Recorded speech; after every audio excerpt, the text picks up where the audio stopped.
Fellow auto detailers, welcome to the show that features interviews with today's most successful auto detailers. This is the Auto Detailing Podcast. Here's your host, Jimbo Balaam. This week's sponsor for the Auto Detailing Podcast is Google AdWords for the modern auto detailing business at autodetailingpodcast.com/Google. If you're looking to take your business to the next level, or maybe you're just starting your detailing business and your website doesn't quite rank high enough in a Google search for keywords like auto detailing and the such like, you're going to want to head over to autodetailingpodcast.com/Google. Because I'm going to show you exactly how to get your site to rank higher in Google searching, how to put, honestly, hundreds, if not thousands of dollars in your pocket every single month in addition to what you're already making. And it doesn't have to cost a lot of money to do paid advertising. For as little as $40, one student made over $1,000. How about, do you have $3 extra per day that you could be using for advertising expense? With $3 a day, I had another student net over $1,300 one month. That means he spent maybe $90 in ad spend for the whole month and made $1,300. I think that's an investment that we would all make. So head on over to autodetailingpodcast.com/Google. Get that training done today and seriously take your business to the next level. That's autodetailingpodcast.com/Google. We'll see you on the inside.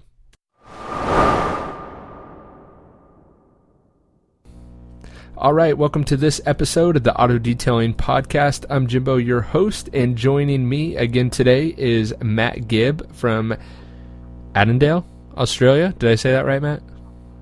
Adelaide. I said it before we started recording, and then as soon as we started recording, my mind totally blanked on the name.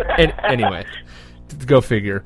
So Matt has been on the show multiple times before and thrown out just a ton of valuable content. So if you're interested in hearing the other episodes that Matt was featured on, just go to autodetailingpodcast.com, and in the search bar, just type in Matt Gibb, any of those, Gibb even, Detailology, any of those keywords in all his shows will pop right up, so you can check those out. So Matt, welcome back to the show. Thanks for coming back on.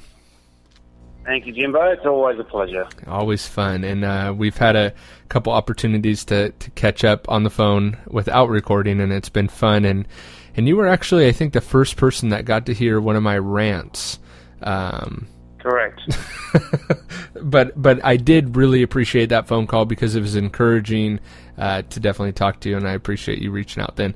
So anyway, as this episode goes live, not as we record it, but as it goes live, SEMA is starting, or SEMA week is starting, and there's been a lot of speculation and a lot of even some a couple companies releasing stuff kind of pre-SEMA, which I assume will start to happen more and more as like the internet goes on, that things will get leaked before SEMA instead of the big reveal being SEMA.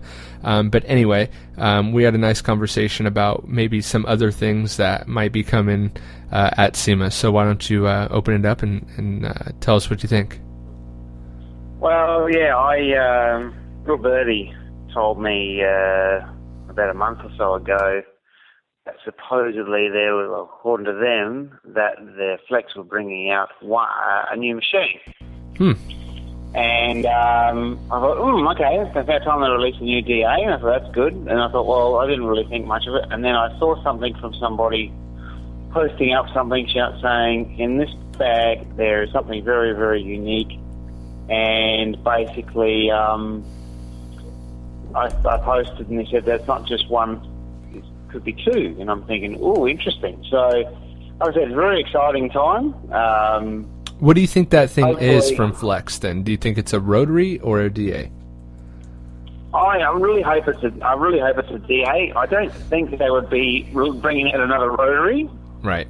You'd think. I mean, definitely they're overdue for a new DA. Hopefully forced rotation, or hopefully forced and random, which is something that's sadly missing in the marketplace. Again, Festival Rotex, good unit, but throws too short, too small. So hopefully they're going to bring out a DA. And obviously, yes, there was the video regarding the Mark II Roops Bigfoot, which I think is a good idea because whilst I don't use those yet, I did say to one of the guys at Roops that the original one I did test it, that basically it was it did lack a bit of power, so they've improved the efficiency of the motor and. So essentially, you gave Rupes the idea, or Rupes the idea for a machine with more power. Not necessarily. No, I'm not going to take credit for that. I just said, look, Francesco, look, to me, it's lacking a little bit. I mean, you can't just go by, it's only 500 watts. It's got no grunt or whatever. Why not make it more? There's more to it than that. And there are probably people way before me saying something like that, or even themselves knowing, but. Yeah, so I won't take credit for that, but I definitely, whenever I see something and I go, I say, it could be better here or there, I'll always mention it. So, sure. So it's a good thing. The throw is still the same. I don't want to take us off track this early into the show, but I have a question. Do you think, and I could be wrong, so I don't know, but do you think that, well, I have two questions. Let me ask the simple one first. Do you have access to the Rupes rotary in Australia? Well, we've always had access to Rupes rotary machines. Okay. Yes. Okay. I don't know if they're bringing out a new one or what the deal is, but we've always had them, yes. Okay, because we don't have them at all in the U.S. So, okay. Then second question is, do you think companies have, well, I kind of already answered it, but it's interesting to me that with, companies may not bring out another rotary machine, because once you do a rotary, there's not really too much you could change with it, to make it maybe monetarily justifiable for a new rotary. Maybe the marketing pitch isn't as strong. Maybe not. I could be wrong. I think that there's definitely a place for the rotary to go. Being a rotary fan myself, for some things, right? I think they need, some of the manufacturers, all of them, could follow the lead of one German manufacturer, which I mentioned in my last episode, where we're going away from high speed, ultra high speed, and even medium speed machines to low speed and ultra low, and that's what I'm focusing on, is ultra low. And I think that's the only place really they can go. I was talking to somebody who, to me, is probably the best guy in the country with a rotary, who said that ultra low speed is obviously the best way to go. And I asked him about what he thought of the new Makita 9237. Because I picked one up and had a bit of a feel for it and checked the speed dial out, and it was a bit crappy feeling. And I thought, it's not quite as good as the old one. And he said, he said that Makita aren't selling as many as they used to, so the quality's not quite there as it used to be. Maybe not quite the same. Yeah, the market's not as hot for a rotary, I guess. The speed dial basically is a bit cheaper componentry. I don't know how true that is, but when I picked it up, I do like the improvements they've made with the new handle. I've actually put the new handle for the 3.7 on my 2.7. Okay. I'm going to much nicer handle, because mine are chewed up like crazy. But yeah, I think the only place really to go with rotary is making machines that start at 100 RPM, 200 RPM, wow. and that'd be going by say 50, 100 RPM at a time, up until about 1400. 1500 maximum, like my machine, and being able to go and do stuff at 300, 350, 400, 550, 600, 750, 900 back down. That's what I'm working on at the moment. That's what I've been doing for a while. Because it's just, there is a time and place. Sometimes occasionally you have to use high speed. Right. But really nothing like it used to be. It used to be 3,000 RPM back in the good old days. Right. Way back, it was, with the old paints you could do that. Right. But anyone running at 2,100 RPM, 1,800 for everything, not really my preference. But yeah, I think that's the only place that rotary can really go. But sales, I think, will definitely decline to the point where I think that, it's unfortunate, but the mass majority in the industry, and even enthusiasts, whatever, will be DA will dominate the market. Most people will do 1 and 2 steps and DA, and that's it. And only the select few sort of artisans or, masters, you could say, or even people who like rotary will use it, and it will be a very small percentage because people just won't want to have to go through that whole learning the rotary. I don't like rotary to correct very much. Even at low speed, I just don't like it. But after that, I'm all for rotary all the way through, and depending on the paint, finishing with DA. But yeah, no, it's the market will definitely shrink for it. Yeah, and I guess what I was getting at is it seems like because DAs are so hot and there's so much, when I first saw the Rupes coming out with the new machine for 30% more power, and I like Rupes machines, I really do, but I thought, 30% more power, and it, like, okay, and that's cool, and I know there's a video out on it or whatever, but I was reminded of a time where I was working on a 53 Volkswagen Bug that had just been painted a few months prior, and I tried a whole different, I must have tried 5 or 6 different products with my DA machine, and it couldn't get that last 10%, I'd say, of the defects, and so kind of as a not a last ditch effort, because it was just my father-in-law's car, it wasn't a customer's car, so I was more so just playing than anything.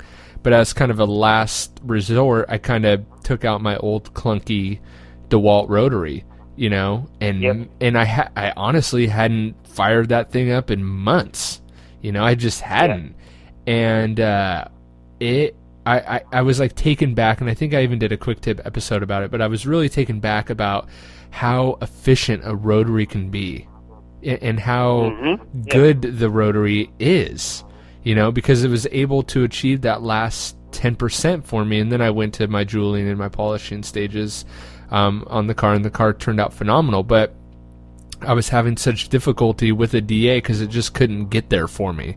Yet the rotary got there like instantly. You could do a 2-step on a car with a rotary and a DA, just like the old school, and probably do it faster than if you're just doing straight DA, I would think. I could be wrong there. Anyway, the point being, I guess, for a company's business model, there's more things that you can change to make your marketing employees better. Working with a DA, you can mess with the orbit and all that, and you could have 10 different DAs with different size orbits, and there's more money in that than necessarily coming out with a rotary. Yeah, well, that's the thing. And again, most people have sort of ignored the rotary and said, well, we don't need that anymore. Well, the one thing I will say is I'll never get rid of any tool, because you never know when you're going to need it. Totally. You just don't know. I tell people that all the time. There is a bit of a flaw, I've been told, and I sort of pretty much agreed with him, and he knows more about it than me probably, that there is a bit of a flaw with a random orbital. Random orbitals can't do everything. They could get there one day and do everything. But because of the action they have, it's a bit like a dragging action sort of thing, where, the pad is not spinning perfectly circular. Now, of course, with a circular polisher, you get technique wrong, you use a solvent-based product, and it dries out or something. Yeah, you get holograms, and it can be a problem. But, it's still a great machine. It's just mainly the person behind it and how you use it and the products you use it with. But the flaw with random orbital is it doesn't work a polish the way a forced rotation or a rotary does.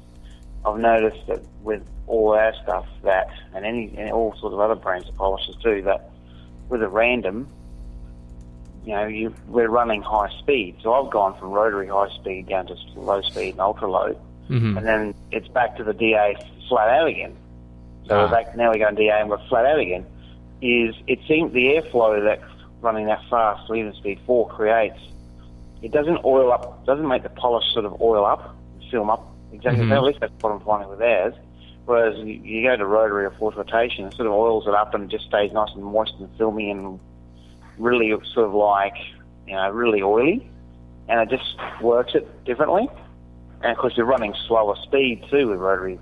So you're not having all that airflow dry it out so fast. Mm-hmm. So, but to me I've found that no matter what I do, and other people have found this as well, that if you do the best guys like Todd Hellman or whatever, they could probably get there, maybe, but with a DA, I found no matter what you do with a random orbital, if you do rotary first, and then you go, I'm going to finish with a DA, I've found the colour shade always goes down by at least 1 or 2 to 3 shades different.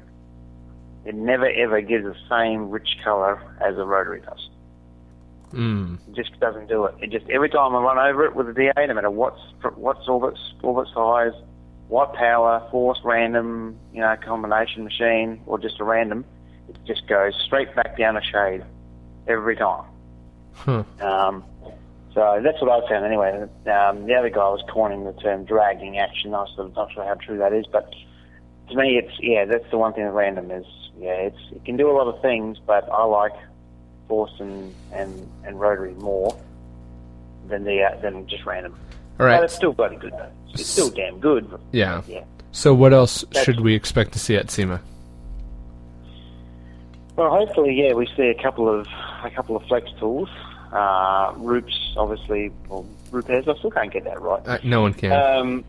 Oh dear. To me, it's Roops. It always will be. That's easy to say. The Rupes is hopefully that they bring out a new one. Will they bring out a rotary and try and market that to body shops who are still using rotary and whatever? Besides that, who the heck knows? It's going to be hard to know, but I do believe that there's more to the industry these days than just roots and flex tools. I mean, they're probably the best ones for in their area, in their field, as far as force rotation, random orbital. But it doesn't mean that there's not going to be somebody else coming along doing something. But it's hard to know exactly. But it's very exciting every time a SEMA comes around because it's like what's going to come out now. So Flex have definitely been overdue to bring out something new.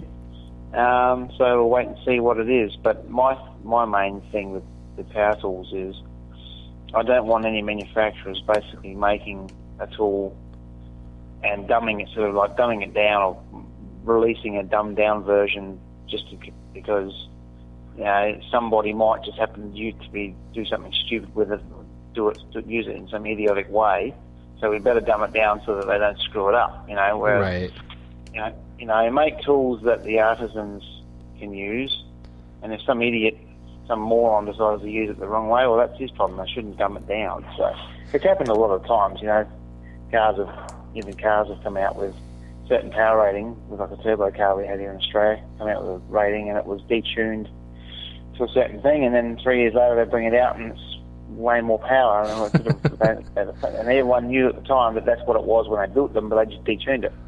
Right. So, don't make detuned tools or dumb them down, and make tools for the people who are damn good at them. You mentioned before, not on maybe on the show you did, but definitely offline. You mentioned something that I thought was interesting, and that was differing throws or altering throws on DAs, and maybe an adjustable throw is the word I'm looking for. That's the one. Kind of talk about that a little bit, and then how that could be done, or what it would look like.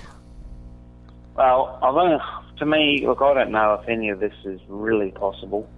I have no idea how to make it. I wouldn't be able to make it myself.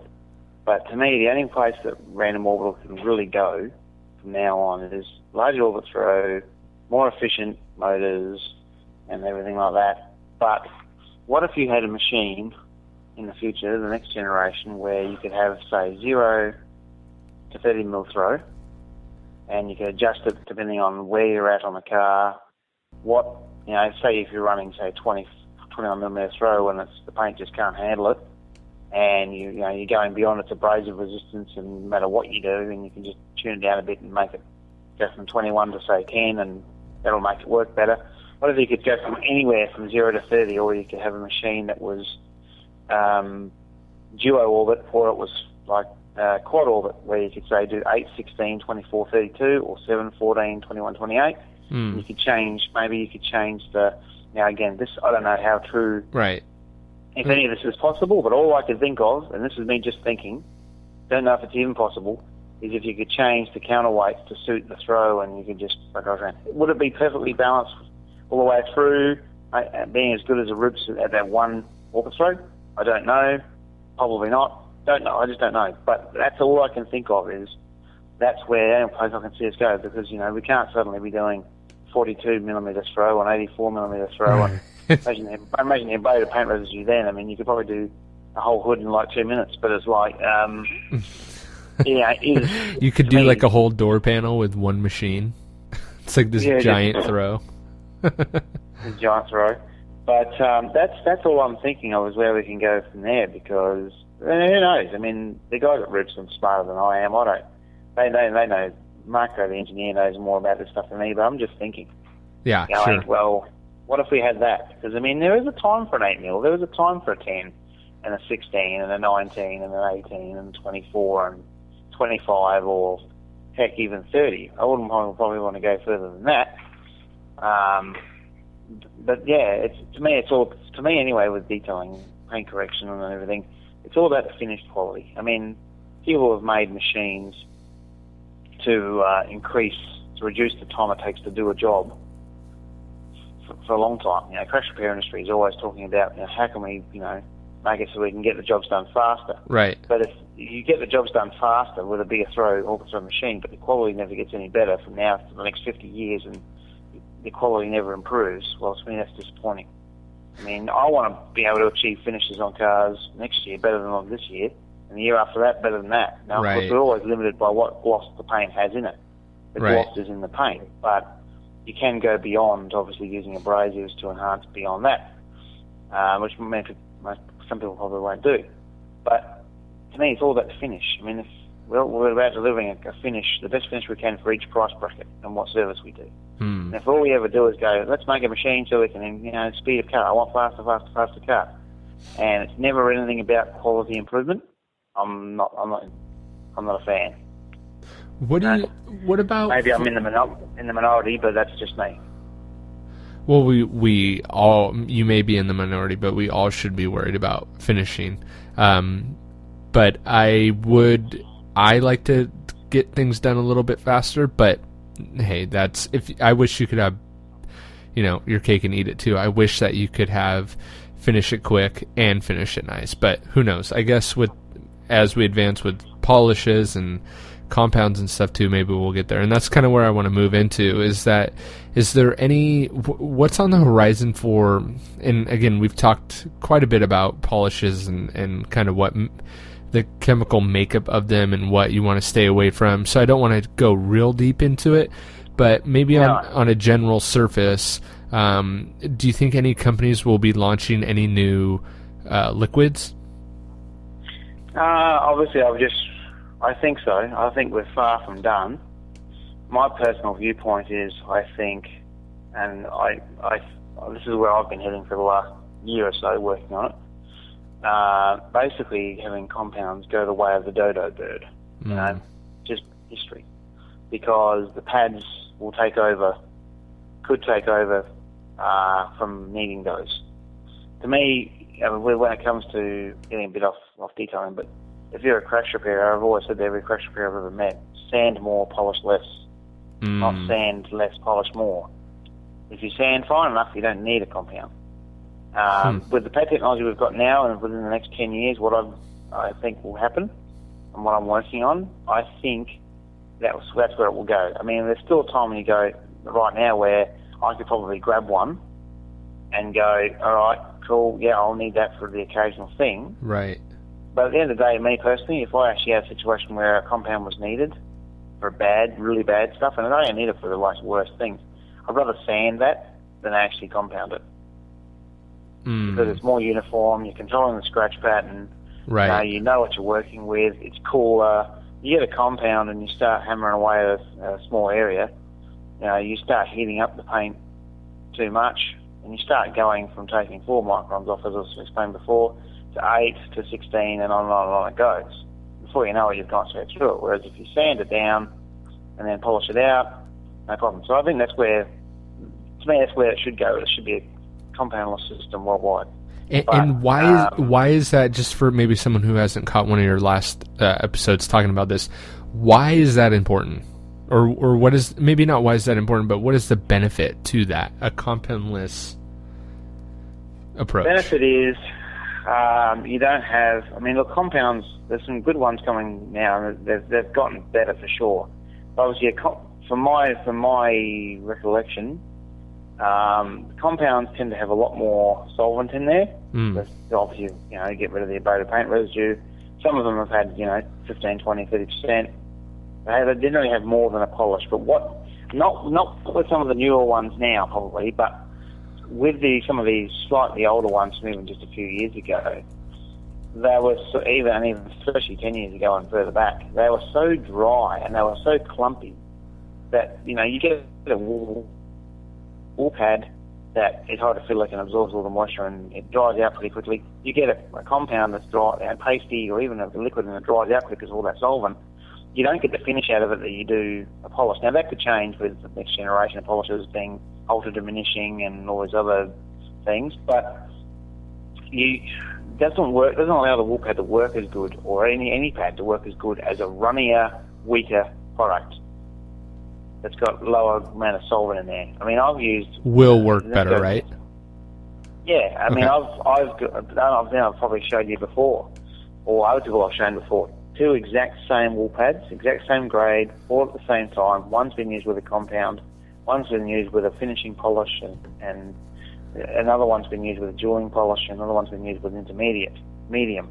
And every single one except for the compound one, the wool pad is softer, it works better, it stays, the polish film stays wetter, you don't get the wool pad's fibres being choked up with abated paint residue as much, and all that compound sort of clinging to it and clumping it up and drying it out. And most of the time, the marring you get from a wool pad is actually from the compound's fault, not actually the wool pad itself. Because don't you finish out with a wool pad? I finished one yesterday. It was a Holden VE Commodore, and Australian paints tend to be medium hardness, and you can DA them and never leave any marring with microfiber or foams, where some of the Japanese stuff that you can put marring in with a microfiber.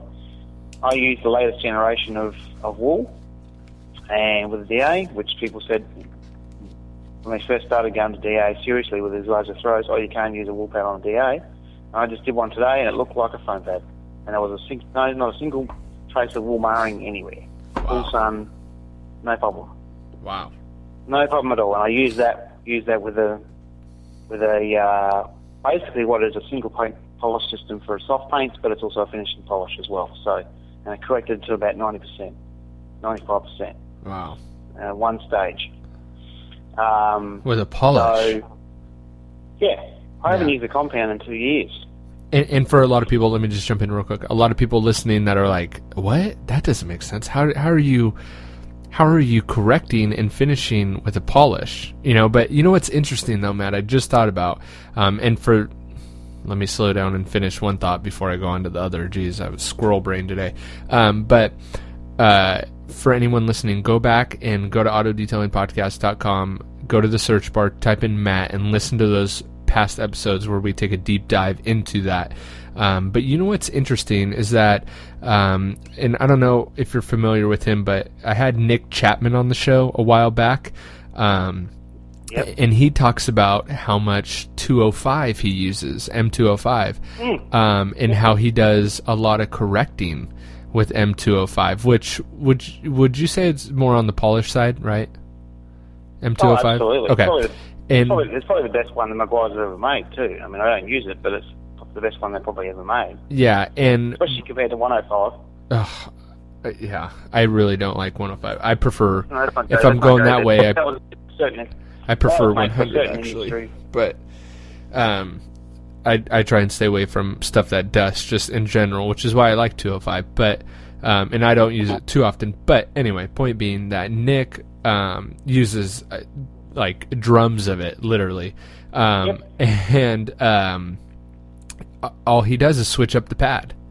And you've been talking about that for a long time, and I think guys are finally catching on to that you don't necessarily need to have like gallons and gallons of different compounds and different polishes and stuff like that, but instead stocking up on the pad side of things can really make you a much more versatile detailer. And absolutely. I mean, I've got 20 different materials of pad type. So. And every grade of the type. So there's 2 types of microfiber. Actually 3 types, because there's a cosmetic grade from Japan that they is sold in the UK. There's a cosmetic grade microfiber. That's the softest one you can get. So there's 3 grades of that. And wool. There's probably as many grades of wool as there is foam. Right. And we're not finished yet either. It's over the hill wool, but it's not finished yet. Is it going to be replaced one day? Probably. Absolutely. But it's still fight on, and it's. But to me, yes. I mean, again, going back to the wool pad thing, is when I'm using jeweling polish with a wool pad, people you would say, "Oh, you can't do that. That's just dumb." Well, 20 years ago, with the polishes we had then, you probably couldn't. You had to go compound, strong pad, polish, medium pad, finishing polish, because they were limited. But these days, you can do anything. I mean, not with every single product that's out there now. But at least what I'm using and what others are using, you can do anything. And wool isn't just limited to 4-ply or 1-ply, 1.25 inch pile height. It's 2. It's synthetic, which I hate. But then you got ultra soft grades, and you got where they come from. You got all different national countries that the wool comes from, and obviously the areas near me have the best. The countries, Australia, New Zealand, Tasmania. The state of Tasmania has the best wool, and again, the pads.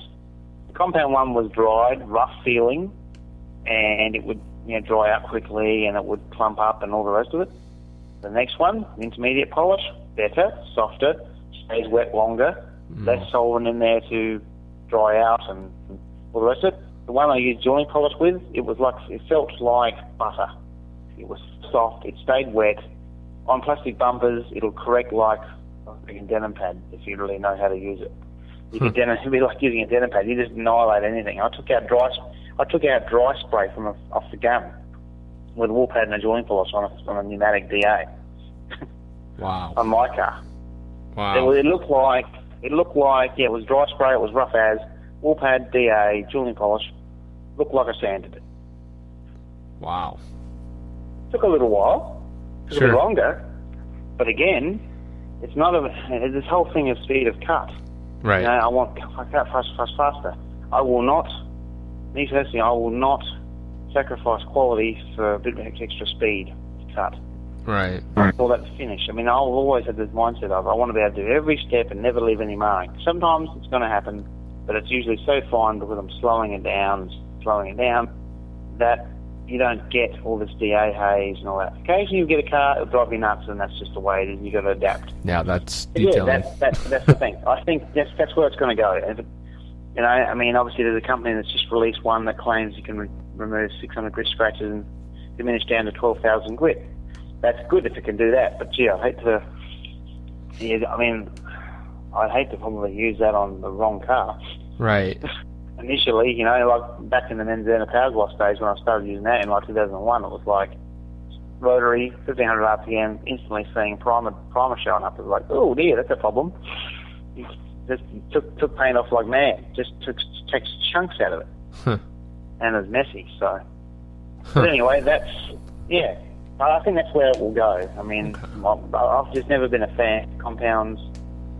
And, they have come a long way and getting better, and maybe they'll get even better again and I'll change my mind. But at the moment, I'm sticking with the 3 I've got, and that's it. Nice. The 3 polishes I've got, and that's it. Nice. The pads will get better and better and better, and they will take over. To me, the backing plate and the pad's more important than the liquid. Not 100% more, but it is mostly more important. Right. You can have any liquid you like, and you got the wrong pad for the car, ain't going to work well. You got the right one, and you can change liquid. I mean, if I go from a finishing polish to a jewelling polish, which is a bit different, that starts to a finer. Yes, you might lose 20-25%, maybe 15% cutting power. But if it's within the range you need for it to still correct and do the job, you're going to get a better finish as well. So, it's just about being able to have the flexibility to adapt. Right. Totally. Yeah. So it's all very interesting. It is. So, is there anything else that we haven't talked about that you want to talk about? I guess, yeah, as far as the next generation of tools, we've mentioned that. I mean, obviously there is the other option of going to a machine that is basically drum style. I've heard, again, we've talked about it before, I've heard that linear polishers can leave straight line marring. Maybe there's another action we could use one day, but it's all very interesting. Again, I'm all about the finish. At the end of the day, I'm all about the finish more than I am how fast I correct things. But not really a lot. I mean, my main thing, I think, power tools wise is, I mean, same with liquids. A lot of manufacturers, they make a product to sell to a certain market, to fit a certain market, and to knock a competitor out of the marketplace. Right? It happened before. Right. It's happened before. I want manufacturers to make products, to make solutions for us. Right. Not make something to fit a market only. Right. Right? Like, yes, I understand the business side of it. You want to knock a competitor out of the market, so you'll make something and you'll go and promote the crap out of it, and maybe you'll achieve that. But I want manufacturers to work with us, not against us, and not be making the same old. I mean, I haven't tested anything new since the Root 2HS as far as liquids go, because I have to read the MSDS sheet. I have to know what I'm mainly looking for in there is what's not in there, not what the formula is, so I can copy it, which I don't even do anyway. It's about what is and isn't in there, mainly about what isn't. I won't use a product until I've read the MSDS sheet, and it's got to be a sheet that has the ingredients in there, not, this is not hazardous, so we won't list them. I need to know what I'm using, because I'm all about fixing, correcting, enhancing, preserving, conditioning, restoring surfaces without destroying them, hurting them, at all. So I need to know. I mean, some details don't even know how to read an MSDS sheet at all, and go, what is this and this and this and this? They have no idea. Right. I need to know. So I think we should all know, because what's interesting is it's crazy to me, but I see these guys getting diseases from the chemicals that they've used for all these years, and no one thinks about it. Oh, yes. But all these chemicals are doing something to us. The dust is doing something, and if you can, like you've mentioned before, just take proper precaution and eliminate some of these products that are very hazardous, really, to your health, you'll be able to sustain your career a lot longer. Yeah, well, acids, right? Some guys swear off acids, right? Right. Now, acids. I mean, I'm not a chemist, but I've been taught by a lot of things by a chemist and a 45-year veteran of the detailing industry. That acids attack metals. That's the nature of chemistry, supposedly. When you have a product that is, and I've been talking to a chemist I know as well, another one. When you make a product like a wheel cleaner that's acid-based, right, you've got to have the buffering agents in there and the surfactants in there so that it doesn't corrode, etch, or pit uncoated metals, and it doesn't take glycose straight off of a wheel. Some de-waxes I've used are acid-based, and one drip of that stuff will take the clear coat in that spot right off immediately. But right. Some of them, if they don't have the buffering agents in there, and the formula's not right, we could have the stuff that seems like the most horrific acid, but if it's made right, and the formula's right, and the buffering agents are in there and all that, it won't be a problem. So it's not about the acids alone, it's about the formulation. Again, same with polishers. I mean, personally, I would love to see, a revolutionary polishing formulation where you don't even use petroleum-based, solvents at all, or you use plant-based. I don't even know. I think some companies are trying to get there. But yeah, it's I don't know how you could do that, but it would be nice. I mean, there is no perfect polish, Right. really. I mean, I can use all mine on any car, and the occasional car will give me a bit of problem, so I've just got to adapt and change around. But yeah, they need to make solutions for us. I mean, I've said for years, like, we're making the same, in the industry, you've got the same categories of products. Why can't they make something that's a whole new category we've never seen before? I mean, It's not a polish or a compound. It's something hard. else. I know it's not easy. It's not easy to make stuff, to make new revolutionary things. But, I mean, I love change if it's positive. Yeah. I embrace change. And I'd love to see new categories of things. I mean, to me, I haven't used a glass cleaner in years. I don't use compounds. I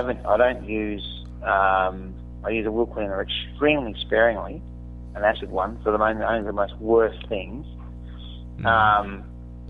Quick detail sprays to me are obsolete. They've been replaced by one product that's basically an all-purpose product on everything but fabric, and you can dilute it to whatever you want, and then it replaces all that. Dressings I don't use anymore at all, inside, outside at all, because I'm all about results that last. So, and a lot of dressings don't. So I don't. So yeah, I mean, I'll tell you what I would love, and I'm not sure how possible it is. Probably too hard, too expensive. Don't know. I mean, I don't care what a product costs if it's really bloody amazing. It does things other ones in the past couldn't do. I'm all for it. But what if you had a tyre polish that you could put on an old tyre that's orange and dirty and yucky, and you could put it on there instead of a traditional dressing, and it gave that tyre a brand new satin, licoricey looking finish that looked and smelt like a brand new tyre sitting in the tyre shop. I mean, that sort of a finish that's dry. Right. You could polish a tyre. I mean, is it possible? I don't know. But, I mean, it's the sort of things I think of. I mean, is it all too hard? Maybe it is, but... I think we'll get there. Yeah. Push the boundaries of what we can do with product. I mean, rather than just, like leather, for example, leather care. That's one of the most confusing things for people. Yep. I mean, a lot of the products up until recently, they gave it a look. They gave leather seats a look, but didn't actually do anything for the surface. It was a cover-up. It was a shiny or even non-semi-shiny finish, but it wasn't caring for the leather. Right. It was drying it out and all the rest of it. It gave it a look, but it didn't do anything for it. Right. Yeah, we've got clear-coated leathers and painted leathers and that, where if you're not careful, you can take the painted leather off, the painted leather coating off. You've got all different types of materials these days for these leathers, and some you don't need conditioning products at all. But obviously out here in the good old Aussie sun, you get a brand new sort of leather seats and you have the car out in the sun every day. They're going to go from being soft to concrete, so you've got to do something. You've got to do something. So right. that's one. It's just one of the things too. Is make products that actually care for the surface and fix it up without being a solvent and silicone, and that lasts at least for a certain amount of period of time, but doesn't give it a fake look or a look that does nothing for it. I'm with you. I agree. I'm looking for longevity in this game. I want stuff that's going to make me healthier, but also produce a better result. Especially leather care. I think that could be a whole nother episode. Instead of a customer getting into their car and just, it's like sitting on a slide, their seat, because it's stressed so heavily. Yeah, I mean, that's like the dealership style of detailing. They love shiny, a lot of them, because it makes the paint look amazing when it's really not. And it's like, it looks appealing. The tyres are shiny, the engine bay is shiny, right. the door jambs are shiny, the interior is shiny. It all looks amazing, but it all washes off in 2 weeks. It's all gone. And then the car looks like crap. And then after 6 months, your engine bay's got more grease and grime and dirt in it than you've seen in a 10-year-old car. And then you got to detail to clean all that off, and it just attracts grime. And it doesn't. It looks great at the time, but it does nothing for the long term. Now look, okay, as detailers, we don't want someone to be able to have the car done. Everything lasts 5 years, so you never need us. But if you're doing stuff to a surface and it's just going to be off in 2 weeks and that's it, and we've got a vicious cycle of putting a certain brand of tyre shine on a tyre, it leaves builds up this sort of shellacky film that attracts grime and dirt and and you've got to work it off with some aggressive cleaner, and then you put the dressing on the next week, and then you're back to there again the following week and doing it again, and you're dry rotting the tyre out with your hexane-based tyre shine or something, you're just going nowhere, and you're hurting the surface. Right. So, dealerships love that shiny stuff, but me, I like a matte factory finish or a fractionally enhanced classy look. That's it. Yep. No silicone, no solvents. I saw a video of a guy who'd used Armour All, some other brand of stuff, way back. Obviously, they've changed the formula since then, but he'd been using this stuff on his interior, on his dashboard of his F-150, I think it was, for like 35 years. And now his dashboard's basically got so much of a build-up of it on there, and it's cracked up to the point where it's chipping off as though he painted it and the paint's come off. Oh, my gosh. That's how bad it is. It's like, well... Oh, my gosh. That's like when you steam clean an interior dashboard or something. You steam clean it, and it suddenly flashes white. That's because all that damage that the silicone has hidden from the solvent drying it out on some of them is being revealed. And the steam is obviously making it worse because it's just causing it all to come off. So you don't want something that's going to create a look but does nothing for the surface. So, definitely. Hence why I don't use any dressings on an interior. Yeah. So I like it. So good fun. If people want to connect with you, if they want to find you, if they want to call you and ask you questions, how can they do that? Certainly, you can go through Facebook, send me a message on there. Just look up Matthew Gibb, obviously, or you can go to my business page. Email is also good. I've got a new one. It's detailogycarcare2@gmail.com. Cool. I'll update that on the page. You can Skype me, Mr. Polish73, Facebook video call me, whatever you want to do. Cool. All right. Thanks for coming on the show and dropping some more knowledge, Matt. Not a problem. Like I said, I don't know how everything I say is going to always work, but it's just my feelings about all this stuff, So I'm not always right. I don't know everything, and I never will. But if I can help guys out, certainly I certainly will.